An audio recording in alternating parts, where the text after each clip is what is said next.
Hello and welcome to the How to Exit podcast. Today I'm here with Jenny Sutter. She is the market president for FranNet. I want to thank you for having being on the show today, and I'm excited what we're going to talk about. And it's something we haven't talked about on the show yet. So thank you for being here today. How did you get into this space? What is your origin story? Why franchising? Yeah, so I actually, I went to college, got my business degree with a focus in marketing, and I actually used my degree right out of college. I started working for a restaurant corporation, a national restaurant chain, as a marketing manager for them. Did that for about 3.5 years. It was a great, right out of college job, honestly.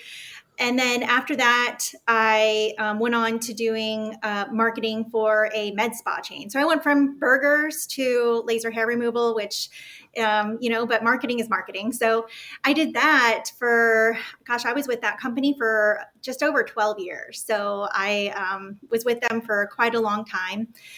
During that duration of being, in the corporate world, I got married, I had kids, and my lifestyle just changed. The things I wanted in life, the way my day looked, I wanted it to change. I was traveling a lot, I was working late, and I didn't really have time to go to my kids' little school parades or, be the classroom mom that I wanted to be. So I realized I really needed change. I was getting really burnt out. So when I thought about that, I thought, okay, what does change look like? I could get another job somewhere, but honestly, that would look exactly the same, just different color, wallpaper on the walls.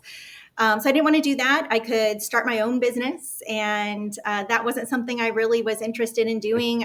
With my marketing background, being a marketing consultant just seemed like it wouldn't be a better lifestyle for me, quite frankly. And then I thought, well, I could, what about a franchise? Because I was familiar with franchises. Both the med spa chain and the restaurant chain that I was with were both franchises. And so I was on the other end of franchising. I was on the support side of franchise. So I knew with a franchise that if you follow the system, it can work. If I I have friends right now. They have a ton of Airbnbs. you know, Buying a Molly Maid franchise is probably not a bad idea for him, right? He's constantly having to have something cleaned, like, spur of the moment. And that's the biggest problem he has is cleaners not showing up in that little gap he has before even booking, so he has to go out and clean his own places. So, what about those type of growth strategies? Have you helped people with that before? Yeah, I mean, definitely that's, so in the franchise world, Hmm. especially with a home service, usually you are investing in a territory. So, maybe it's a county, a series of zip codes, a number of of households that meet your, criteria, but you usually have, a territory.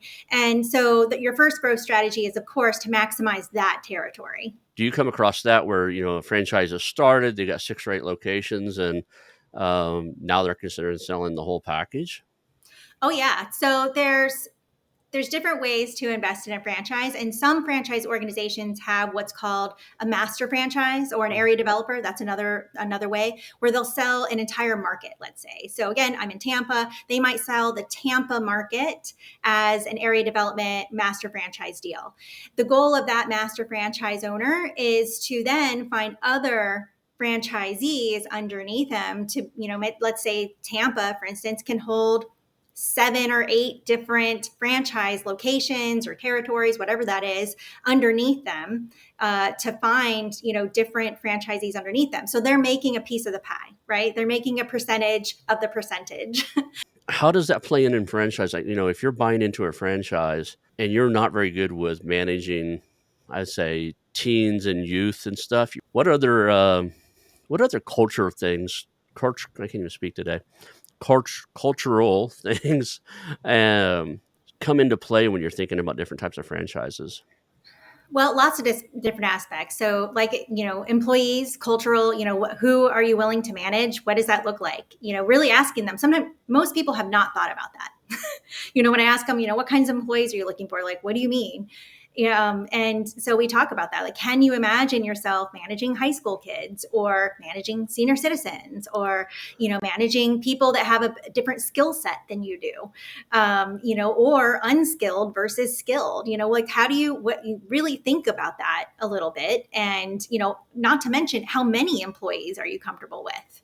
If you're not, comfortable with lots of employees, then that kind of the business that you're looking for is different than one that requires a lot of employees. But then there's other franchise organizations that aren't as strict that way because it doesn't matter either to who their end consumer is, or they want the franchise owners to take on more responsibility and feel more at home with their business. So it really, there's a spectrum of them, which is part of the vetting process, by the way, that I talk through with my clients. Like, how compliant can you be, or do you want to be? And if you're not a very compliant person, that isn't something that you're willing to do, then you're going to need a looser system, maybe a newer franchise where you can help with kind of creating the kind of culture that you like to.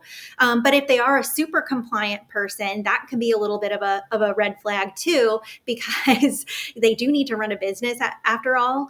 And so, but I would know if they're, somebody, if I find them to be a super compliant person, they do need a really strict system. So, and then there's also some franchises where they are more profit share than they are, a sellable business. So keep that in Mhm. mind too. So like the Chick-fil-A's of the world, you can't sell that business. It's not a sellable business. When you own a Chick-fil-A, they own it essentially, and you're making a profit share from it.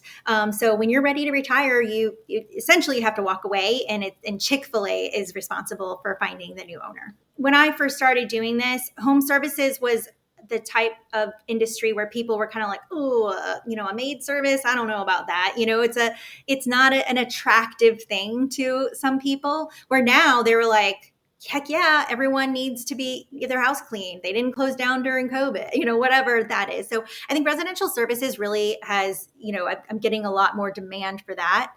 I think also, pet franchises. Pets have also never been more popular. You can't go into a Home Depot without, seeing a couple of different dogs in different shopping carts. So pet industry franchises are very popular. Kids, anything for kids, people will spend as much money, that they can for their kids. So kids businesses are very popular. And I would also say fitness is also a very popular industry because people are very fitness minded, and, especially coming out of COVID, health minded, fitness minded. Fitness can be something that people can be super passionate about too. So those are kind of some trends that I'm seeing.